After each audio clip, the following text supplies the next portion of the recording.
Bonsoir frères et sœurs. Je salue aussi ceux qui vont regarder cette vidéo par YouTube. Nous sommes dans ce rendez-vous ce soir pour repenser à 1844, 171 ans après. Quel est l'état des lieux et pourquoi est-ce que l'on n'en parle pas assez alors que c'est une date que toute la chrétienté devrait connaître? C'est la date qui surpasse toutes les commémorations que nous avons l'habitude de faire et c'est celle même qui doit supplanter cette fameuse fête du 25 décembre où Jésus-Christ serait né et pourtant il est passé dans un ministère supérieur pour mettre fin au péché. S'il y a quelque chose à fêter, c'est ce que je pense, et s'il y a quelque chose à vraiment reméditer dessus, c'est bien ce moment où Jésus-Christ est entré dans le lieu très saint pour dire à l'ennemi que c'en est fait, c'est terminé, je mets fin à la transgression sur la terre. Mais le thème que je vais aborder avec vous, c'est plutôt particulièrement concernant la France. Mes autres frères vont développer des thèmes justement dans ce sens, mais qu'est-ce qui s'est passé en France entre 1798 et 1844? En tout cas, pourquoi la France est dans cet état, psychique, spirituel et même moral? Parce qu'on a l'impression que l'histoire se répète.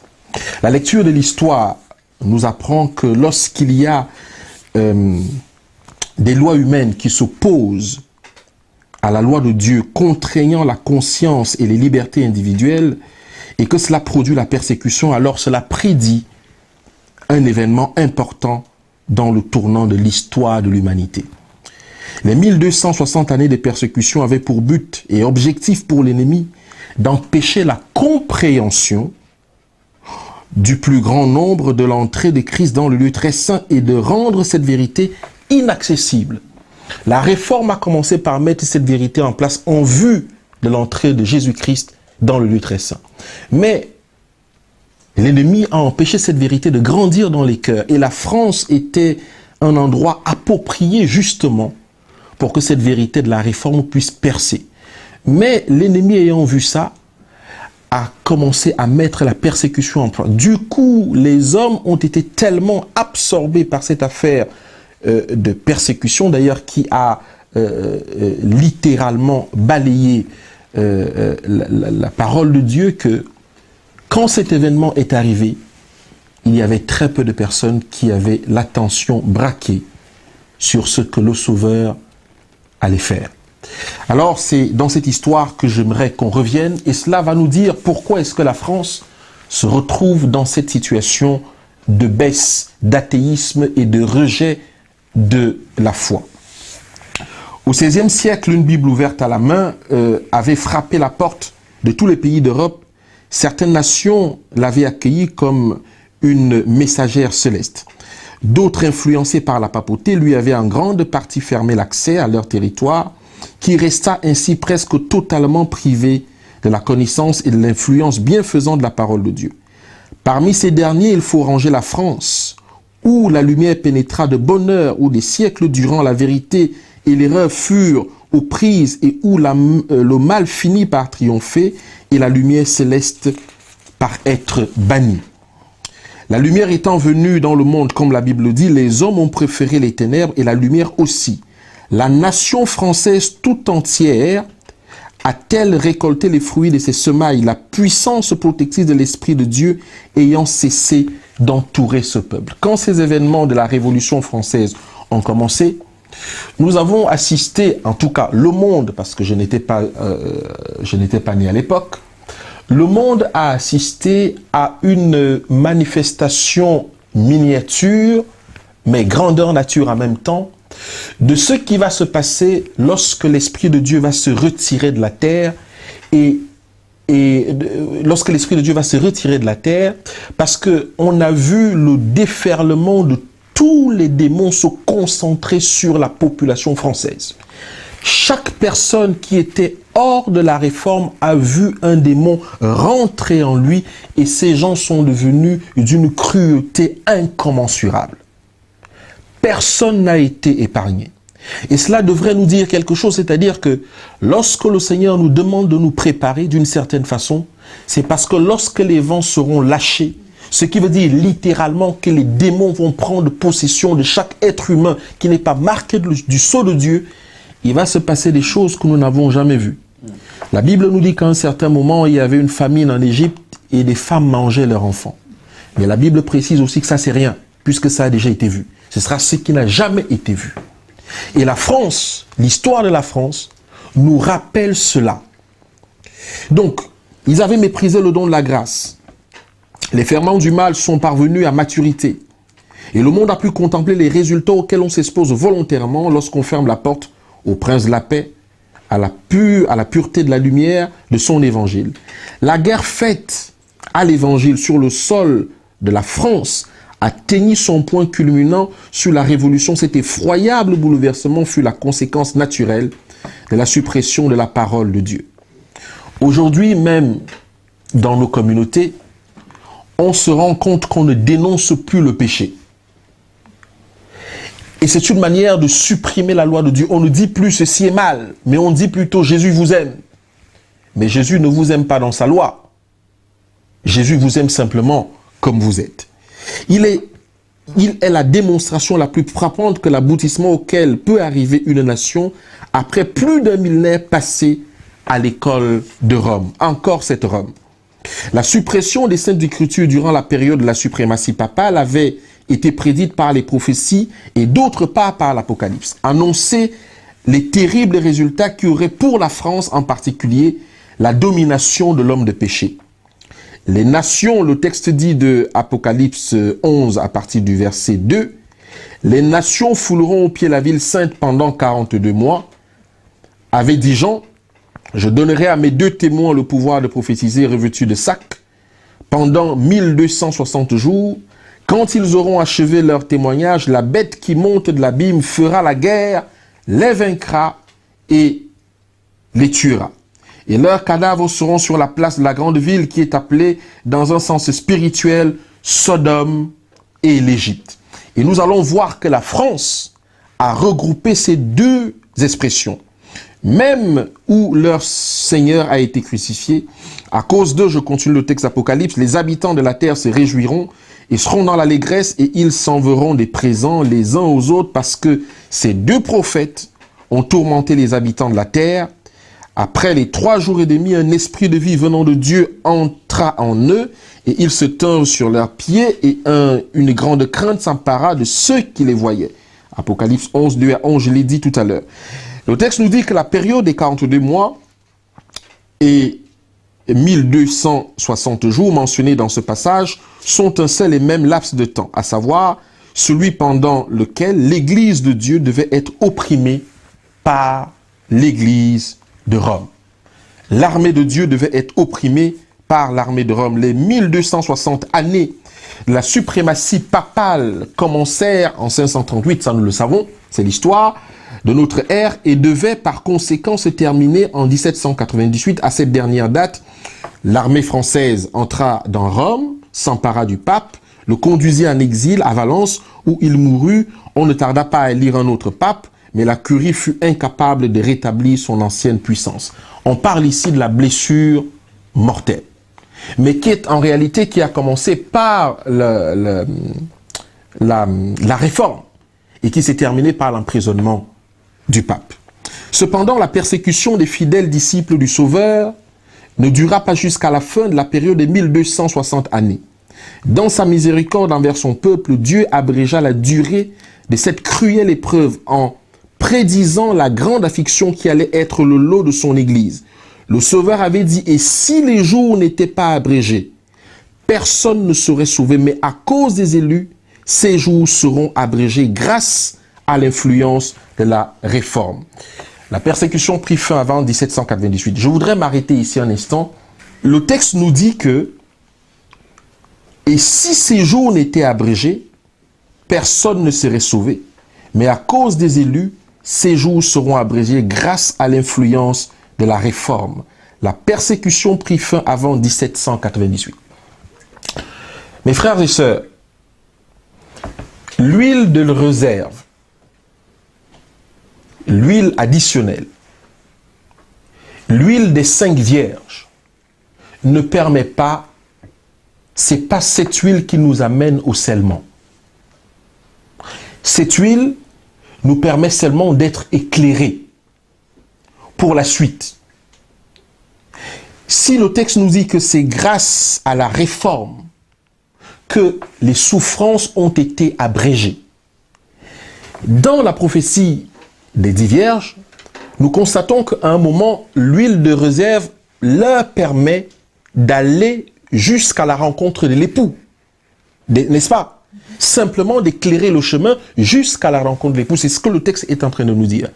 Ce qui veut dire que lorsque nous sommes en train de demander le réveil veut simplement dire le début de la persécution. Lorsque le caractère de Christ va commencer par se former dans le cœur de chaque être humain qui professe le nom de Jésus-Christ, la persécution est obligée de commencer tout de suite. C'est ça le réveil. Et c'est ce à quoi l'Esprit nous dit de faire une réserve d'huile qui nous permet, parce qu'à ce moment-là, si nous ne sommes pas ancrés dans les affaires de Dieu et si nous n'aimons pas le Seigneur et que nous n'avons pas visité la croix, alors nous aurons un problème. Lorsque nous demandons le réveil, nous sommes en train de dire de l'autre côté, nous voulons que la persécution commence. Mais en même temps, ne pas demander le réveil, c'est mépriser les prophéties et les promesses de Dieu. Donc Dieu nous exhorte, et c'est ce que nous avons vu, que nous n'avons pu supporter la sainteté de Dieu que 33 ans et demi. Et encore parce qu'il a dû être obligé de passer par le statut d'enfant et ainsi de suite. Mais en réalité, le monde a supporté Dieu 3 ans et demi, simplement. Combien de temps l'homme pourra supporter d'être rempli du caractère de Dieu? Les temps où les témoins prophétisaient vêtus de sacs et celui où les saintes écritures étaient proscrites par les autorités civiles et religieuses et où leurs témoignages étaient falsifiés, où les forts réunis des hommes et des démons tendaient à détourner les esprits, où ceux qui osaient en proclamer les vérités sacrées étaient traqués, ensevelis dans des cachots, torturés, martyrisés pour leur foi, ou obligés d'aller demander une retraite aux forteresses de la nature, aux rochers, aux antres de la terre. C'est alors que les 2 témoins prophétisaient vêtus de sacs. Ce ministère, il le poursuivit pendant toute la période des 1260 années, aux époques les plus sombres, il y eut des hommes fidèles qui aimaient la parole de Dieu et qui, jaloux de sa gloire, reçurent de son auteur sagesse, puissance et autorité pour annoncer la parole. La période pendant laquelle les 2 témoins devaient rendre leur témoignage vêtus de sacs se termine en 1798, vers la fin de leur ministère. Exercés dans l'ombre, la puissante représentée par la bête qui monte de l'abîme allait leur faire la guerre. Durant des siècles, les autorités civiles et ecclésiastiques de plusieurs États européens avaient été, par l'intermédiaire de la papauté, dirigées par Satan. Je ne sais pas si ces choses vous font frémir, c'est-à-dire que quand on vous dit que l'Église et le gouvernement, en tout cas de ce pays et de cette époque-là, étaient dirigés par Satan. Ce qui veut dire que lorsque l'Esprit de Dieu va se retirer, en réalité, tous sauf ceux qui sont scellés seront dirigés par Satan. Et leurs cadavres seront, les cadavres des 2 témoins seront sur la place de la grande ville qui est appelée dans un sens spirituel Sodome et Égypte, là même où leur Seigneur fut crucifié. La grande ville dans les rues de laquelle les 2 témoins sont tués et où gisent les cadavres est appelée dans un sens spirituel Égypte. Alors Égypte, pourquoi Égypte? C'est parce que de toutes les nations dont l'Écriture nous rapporte l'histoire, c'est l'Égypte qui a le plus effrontément nié l'existence de Dieu et foulé aux pieds les commandements. Aucun monarque ne s'était jamais révolté plus audacieusement contre l'autorité du ciel que le pharaon d'Égypte. Quand Moïse lui apportait un message de la part de Dieu, il lui répondit avec auteur qui est l'Éternel, pour que j'obéisse à sa voix en laissant aller Israël. Je ne connais point l'Éternel, je ne laisserai point aller Israël. Tel est le langage de l'athéisme. Or, la nation représentée ici par l'Égypte devait également refuser de reconnaître les droits du Dieu vivant. Elle devait faire la preuve d'une incrédulité semblable et de défier à la même façon le Créateur des cieux et de la terre. La grande ville est aussi appelée dans un sens spirituel Sodome. La corruption de Sodome se manifestait plus spécialement par sa luxure. Ce péché devait également caractériser la nation qui allait accomplir cette prophétie. Il ressort donc des paroles du prophète que peu avant l'année 1798, un gouvernement sortant de l'abîme devait se lever pour faire la guerre à la parole de Dieu. Dans le pays où les deux témoins allaient être réduits au silence, on devait voir s'éclater l'athéisme de Pharaon et la luxure de Sodome. Cette prophétie a reçu son accomplissement la plus frappante dans l'histoire de la France. Au cours de la Révolution, en 1793, le monde vit pour la première fois une assemblée d'hommes nés et élevés par un pays civilisé s'arrogeant le droit de gouverner la nation la plus policée de l'Europe, s'unir pour régner unanimement la vérité la plus haute qui soit accessible à l'homme, la foi en la divinité et en son culte. La France est la seule nation du monde qui ait officiellement osé lever la main contre l'auteur de l'univers. Il y a eu et il y a encore des hommes et des nations, des blasphémateurs et des incrédules dans tous les pays. Mais la France occupe une place à part dans les annales de l'humanité, étant le seul État par une décision de son assemblée législative ait déclaré l'inexistence de Dieu, et dont la vaste majorité de sa population, tant dans la capitale qu'en province, ait accueilli cette nouvelle par des danses et par des chants de joie. À la même époque, la France manifesta aussi le caractère de Sodome. Au cours de la Révolution, on put constater un état de corruption analogue à celui qui attira la colère de Dieu sur cette ville coupable de l'Antiquité. L'histoire, comme la prophétie, établit un rapport entre l'athéisme et l'impudicité. Mes frères et sœurs, mon temps est achevé. L'histoire met en rapport l'athéisme et l'impudicité. Nous constatons que, pour faire un résumé, que tout ceci a été orchestré par le temps que la France a passé sous le gouvernement papal, c'est-à-dire sous les conseils de Rome. Et le résultat fait que l'athéisme et l'impudicité vont de pair. Là où il n'y a pas de foi, on nous dit qu'il y a de l'impudicité. Maintenant, suivez mon regard. Lorsque on nous dit que ces deux choses fonctionnent ensemble, et qu'une église qui professe le nom de Dieu met ceci en évidence, c'est-à-dire la deuxième partie, l'impudicité, ou alors le mariage homosexuel, qu'est-ce qu'on est en train de dire là exactement? On est en train de dire que si on dit que l'athéisme et l'impudicité vont ensemble, on fait le vice-versa aussi. L'impudicité et l'athéisme vont ensemble. Donc, une église qui pratique ça, en réalité, n'a pas de foi. Ne croit pas en Dieu. Parce que c'est le signe même par lequel on démontre que les droits de Dieu sur la créature sont inexistants. De changer les choses comme Dieu les a prévues et de surcroît dans la nation tout entière, mais encore mieux, par l'Église. En tout cas, de ceux qui professent le nom de Dieu.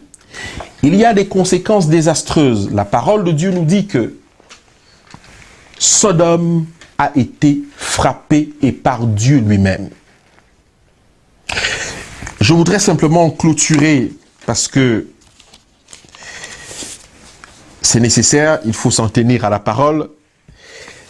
Il y a un crime qui a été commis aussi en France, qui fait en sorte que l'évolution des choses aujourd'hui ne devrait pas nous surprendre. La raison pour laquelle il n'y a pas beaucoup de foi en France, le texte nous dit que le plus noir forfait que la France ait pu commettre, les plus atroces crimes ont été enregistrés par l'histoire fut le massacre de la Sainte-Barthélemy. Le monde frémit encore d'horreur au souvenir de ce lâche et cruel attentat sous la pression des dignitaires de l'Église. Ce crime fut autorisé par le roi de France. Une cloche de l'église de Saint-Germain, retentissant dans le silence de la nuit, donna le signal de la tuerie. Des milliers de protestants qui, comptant sur la parole d'honneur de leur roi, reposaient tranquillement dans leur lit, furent assaillis, dans leur demeure massacrés, de même que le Christ avait été le conducteur invisible de son peuple lorsqu'il arracha de l'esclavage de l'Égypte. De même, Satan fut le chef invisible de ses sujets dans cet horrible égorgement qui se poursuivit dans Paris 7 jours durant. Les 3 premiers avec une indicible fureur, mais cette œuvre de mort ne se borna pas à la capitale. Par ordre du roi, elle s'étendit à toutes les provinces et à toutes les villes. On vivait à toutes les villes où vivaient des protestants. On n'eut égard ni à l'âge ni au sexe. On égorgea les enfants à la mamelle, les vieillards, les cheveux blancs, nobles paysans, jeunes et vieux. Tout le monde passait au fil de l'épée. Pourquoi? À cause et grâce, je veux dire, pour cela, à la réforme. Et nous voyons le texte d'Hébreux qui nous dit que ils ont préféré une mort, une meilleure résurrection. Si j'ai voulu partager ce thème de la Révolution française et 1844 avec vous, le rapport était de dire ceci. Vous avez vu que la France a refait la même chose il y a quelque temps. La France, ce n'était pas le seul pays, ce n'était pas le premier pays européen à le voter, mais la France, par un gouvernement socialiste, a décidé à nouveau de redéfier Dieu. De dire à Dieu, il y a quelques siècles en arrière, nous t'avons défié. Cette fois-ci encore, nous allons le faire d'une manière publique. Les lois sont passées. On a reconnu que Dieu n'avait pas de droit sur l'être humain français. Voilà pourquoi les hommes et les hommes peuvent s'accoupler, les femmes et les femmes peuvent s'accoupler. Ça ne s'est pas arrêté là. Une certaine église que nous connaissons bien a emboîté le pas. D'ailleurs, c'est elle qui est la plus forte représentativité de la fédération protestante. Et c'est d'ailleurs son pasteur qui est le président de cette fameuse fédération protestante. Ils ont dit, eux aussi, que nous allons aussi défier Dieu dans son église. Mes frères, nous devons prier pour la France. Parce que beaucoup de sang ont coulé sur ce pays pour que la parole de Dieu puisse être prêchée. Il y a une véritable malédiction sur la France. Et le rapport avec 1844, c'est que lorsque tous ces événements sont arrivés dans ce pays dirigé par la main de Satan lui-même, cela a empêché la concentration sur l'entrée de Jésus-Christ dans le lieu très saint. Voilà pourquoi aujourd'hui, il y a eu tant des événements qui ont supplanté la véritable fin du monde qui va arriver. Et les gens qui vont être surpris par cela diront, on a déjà entendu telle histoire, on nous a déjà dit ceci, les Mayens ont dit cela, l'Église a dit cela, rien n'est arrivé. Tout ça, c'est pour détourner les gens de l'essentiel. Et c'est pour ça que la doctrine du sanctuaire n'est pas connue et appréciée aujourd'hui. Parce que, en tout cas, ici en France, même dans les milieux chrétiens, je dirais même dans les milieux adventistes, on commence à voir des livres qui nous disent Dieu sans domicile fixe. Oui, Dieu sans domicile fixe. Alors, je voudrais que, même si nous sommes un petit nombre, que le Seigneur nous aide à revisiter l'histoire et à comprendre que ce que nous demandons à Dieu, c'est la persécution qui va éclater. Et nous sommes dans un pays hostile à la foi. C'est un privilège d'avoir quelques chrétiens ici, hostiles à l'évangile. On a sorti Dieu de tout, même de l'école. On a sorti Dieu de toutes les relations. Ce qui compte, c'est la logique. la raison, nous disent la France et leur gouvernement. Que le Seigneur nous aide à prier pour notre pays, pour ce pays de telle façon que cette malédiction qui incombe à ceux qui affrontent Dieu et la patience de Dieu ne puisse pas tomber encore une fois alors que nous sommes là. Même si la France n'est pas le seul pays à avoir adopté cette loi sur l'homosexualité, nous savons quand même que la France, avec son histoire, devrait faire attention beaucoup plus que les autres pays parce qu'ils ont déjà expérimenté la colère de Dieu quelque part.